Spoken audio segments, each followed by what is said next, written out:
Bonjour à tous. Avant de prendre mon deuxième café, je fais encore vite une petite vidéo car c'est Coco qui m'a demandé où est-ce qu'on place l'adjectif dans la phrase en néerlandais. Donc, la place de l'adjectif. En fait, c'est assez simple, mais à force parfois de simplifier, parce qu'en fait, moi, je travaille toujours de quelle façon? Je retiens une règle très, très simple, je la mémorise, je l'applique quand j'apprends une langue et après seulement je vais essayer de regarder les exceptions. Et donc parfois j'essaye de simplifier et donc il y a quelqu'un qui a posté un commentaire sur une petite module de grammaire sur TikTok qui a dit mais madame vous n'avez pas du tout raison, c'est faux. Bref, donc si vous trouvez des contre-exemples, hein, des exemples qui prouvent le contraire, revenez vers moi parce que ça veut dire qu'il y a encore plus de détails à la règle générale. Mais donc, c'est important toujours de bien comprendre la règle générale et puis par après de se dire, ah oui, exception pour ça, ça et ça. D'accord. Alors, c'est très facile. En néerlandais, l'adjectif, normalement, se met devant le substantif et s'accorde. Hein, donc, en français, on le met après. On dit une femme intéressante, eh ben, en néerlandais, on va dire une intéressante femme. D'accord? Donc, on met l'adjectif devant le substantif, sauf, et c'est là que j'avais fait l'erreur, quand j'avais dit sauf si l'adjectif est en fin de phrase, là, il ne s'accorde jamais.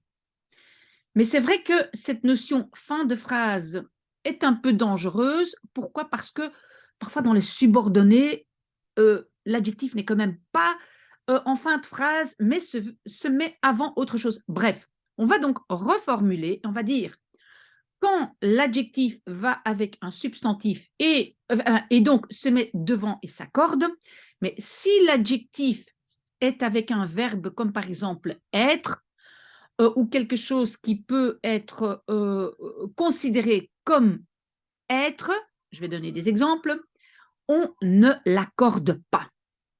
Ok, alors je donne quelques exemples de goed man. Ben, goed se met devant man et s'accorde.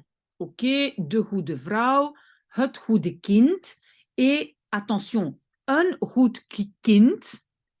Et pourquoi j'ai mis ça ici en abréviation avec des points entre, parce qu'on ne sait jamais avec YouTube ce qu'ils vont dire, s'ils vont m'exclure, si j'utilise certains mots. Mais donc, ça veut dire quoi? Ceci, ça veut dire il n'y a pas de E, donc on enlève le E, il n'y a pas de E quand le substantif est neutre, indéfini et singulier. Ça veut dire quoi? J'avais déjà parlé de cette règle. Donc, kind, ben, c'est neutre, ça vient d'un mot avec het kind.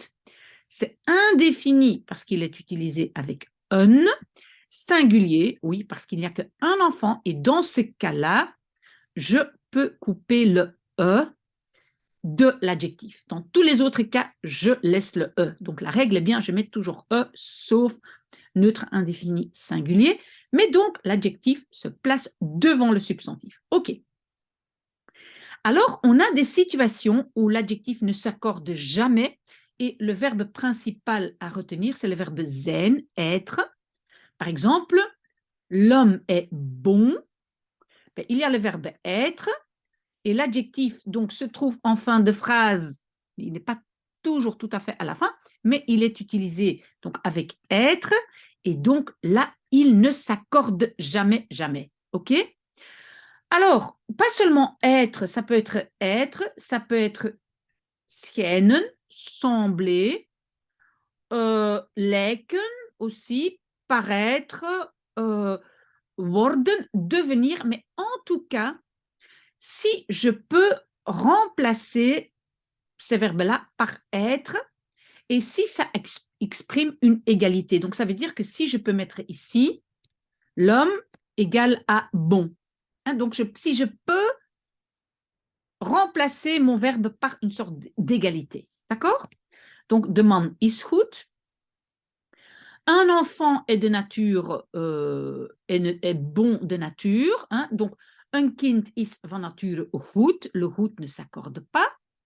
Même si je vais mettre van nature à la fin, parce que je peux le faire parce qu'il y a une préposition, donc un kind is goed van nature.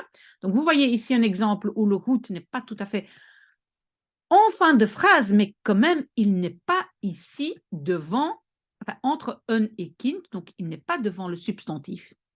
Et donc, si on a un cas comme ça, où je peux de nouveau remplacer par une égalité, ben, il ne s'accorde pas. Alors ici, j'ai comme une petite subordonnée, en fait une phrase relative, demande die goed is van nature, l'homme qui est bon de nature.